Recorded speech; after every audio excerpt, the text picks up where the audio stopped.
Good evening, everybody. Wow, had a busy day, so it's a late night, early evening post. I'm going to talk to you about a parody on the famous five books. Now, some of you may not know the famous five books because you're not quite as wisdomed as I am. In 1942 through to 1962, Enid Blyton wrote a whole pile of children's stories. And one of these sets was called The Famous Five. And she wrote 21 books. And these books were about brothers Dick, Julian, and their sister Anne, their cousin Georgina, who was called George, and her dog Timmy. So that was the five of them. And they were intrepid young people who would catch crooks and smugglers down on the coastline of Dorset. And they'd come across smugglers quite often and criminals and thieves, and they'd do these amazing things, and there'd be all this fun and games and shenanigans.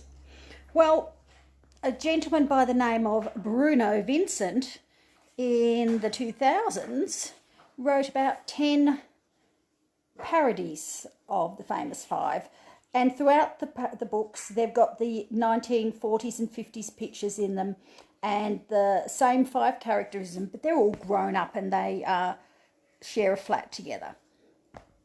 Now this one is called Five Go Gluten Free. So where do I start? Five Go Gluten Free is a parody on people going gluten-free and political correctness. And what's interesting, Anne decides all five, including Timmy, the dog, need to have excuse me, sorry about that. Someone turned a light on.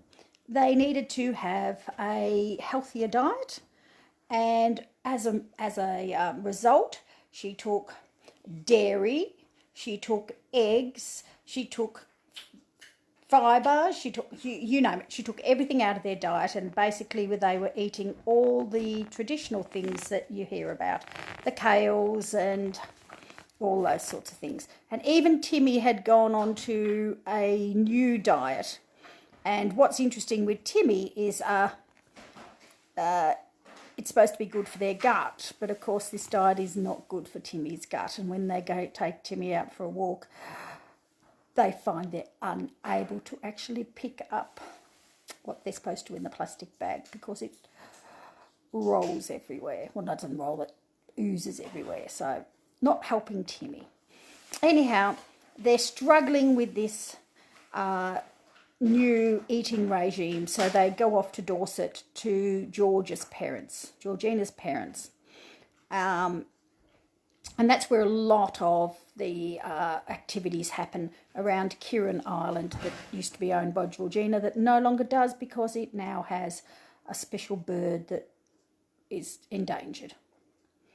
Now, what's really interesting about this story and what came up was this group of five beings, I will call them, really lovely little passage here about the five of them.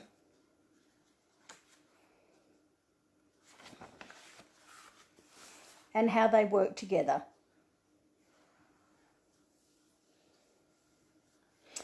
I'm just going to read you this little passage. It just says, it's mostly incredibly, and if anything else, the news makes us rather bashful. We didn't know anyone knew about our adventures because they go to this little school. But if you want to know the quality, why we have always lived and sworn by, she continues, well, it's sticking together and not letting each other down no matter what. So when we set out to do a thing, she went on, we do it, and by jingo, we do it as a group. We don't let anything stand in our way, not tiredness, nor hunger, nor temptation to give up, because after all, friendship is stronger than anything, isn't it? She finishes. And that's the theme of these books. It's all about their friendship. and their friendship gets them through. And that's really important because for all of us, the quality of our friendships is really important. How much energy we put into them, how much we are willing to give of ourselves to other people. And what came out of this one was Anne's values and Anne's purpose. Anne's purpose with the group was to look after them all, feed them, keep the house like their mother in many ways, even though she also worked a full-time job. And in this, they all decide, because Anne wants to do this diet. But what's really interesting is it's only Anne that wants to do it. Yet they stick by her, and after 2 weeks they give up. But they do really well in that meantime. So what happens in life often is in our relationships with our friends and with our family, sometimes we do things for the purpose of making other people happy, such as George, Julian, Dick, and Timmy by default, because he really had no say in it. And it isn't really their decision. Now, when we do things, when we're following someone else's purpose, things don't necessarily work out that well. And that's what came out of this. It was Anne's purpose. It was Anne's desire to follow this diet. And she put all the effort into it. But the others weren't invested. And when you're not invested in doing something, when it's not your purpose, when it doesn't align with your values, you're not invested in doing it, so you're doing it begrudgingly. And that's what comes out of this book, apart from the parody and the fun and the language of the 1950s. And it took me back to my childhood because I read all the Famous Five and Secret Seven Enid Blyton books. So what I'm going to leave you with tonight, a little question, is what have you done in your life that has been for somebody else, that you haven't been interested in doing, and therefore you haven't put your heart and soul in because it hasn't aligned with your values and purpose? And how well did you do it? Because when we do things that align with our values and our purpose, we do them with so much more intention. If you don't know what your values are, and if you don't know what your purpose is, give me a call. That's something I do with people. I help them to work out their values and their purpose. And then they can start doing things that align with where they want to go in life.